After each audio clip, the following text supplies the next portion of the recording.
Hello guys, അപ്പോൾ നമ്മൾ ഇന്ന് പോകാൻ പോകുന്നത് ചെറുപുഴയാണ് കേട്ടോ. അപ്പോൾ നമുക്ക് കുറച്ച് സാധനങ്ങളൊക്കെ വാങ്ങാനുണ്ടായിരുന്നു. അപ്പോൾ ഒരു കല്യാണമൊക്കെ വരുന്നുണ്ട്. അപ്പോൾ നമ്മളതിൽ പർച്ചേസിങ്ങിന് പോവാണ്. അപ്പോൾ നമ്മൾ അപ്പുറത്തെ വീട്ടിൽ പോയപ്പോൾ എനിക്ക് സാധനത്തെ കിട്ടിയിട്ടോ. അപ്പോൾ ഇവനെൻ്റെ തവളിൽ കയറിയിട്ട് ഉപ്പ് ചട്ടി എന്ന് പറഞ്ഞിട്ട് ഇവനെ ഞാൻ വീട്ടിലും ഉണ്ടാക്കാൻ പോവാണ്.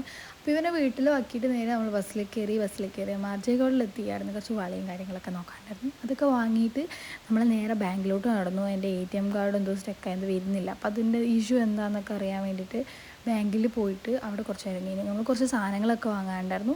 അതൊക്കെ മേടിച്ച് ഞാൻ നേരെ KSRTCയിലാണ് കയറിയത്. KSRTCയിൽ നിന്ന് നോക്കുമ്പോൾ ഫ്രണ്ട് സീറ്റ് കിട്ടി. എനിക്ക് ഭയങ്കര ഇഷ്ടമാണ്. എപ്പോൾ കിട്ടിയാലും ഞാൻ അവിടെ തന്നെ ഓടിപ്പോയിരിക്കും. അത് ഭയങ്കര രസമാണ്. അങ്ങനെ വയക്കിലിറങ്ങി നമ്മൾ നേരെ വീട്ടിലോട്ട് നടന്നു. അമ്മ ഇങ്ങനെ എല്ലാവരോടും വർത്താനൊക്കെ പറഞ്ഞ് വരുന്നുണ്ട്. അപ്പോൾ ഞാൻ വേഗം നടന്നു ഗൈസ്. അങ്ങനെ ഞാൻ വീട്ടിലെത്തി. വീട്ടിലെത്തുമ്പോഴേക്ക് നമ്മളെ കാത്തിരിക്കുന്നുണ്ടായിരുന്നു. അമ്മേനെ കാത്ത് നിൽക്കുന്ന ഇരിപ്പാണ് ഗൈസ് ഇത്. അപ്പോൾ അമ്മനെ എപ്പോഴും വിടാനൊന്നും വലിയ താല്പര്യമൊന്നുമില്ല. അപ്പോൾ അത് കഴിഞ്ഞ് നമ്മൾ വേറെ വീട്ടിൽ കയറി പിന്നെ ഡ്രസ്സൊക്കെ മാറ്റി. അപ്പോൾ ഇത്രയുള്ള എന്നോട് പുതിയ വീഡിയോയിൽ കടന്നിരിക്കും. ബൈ.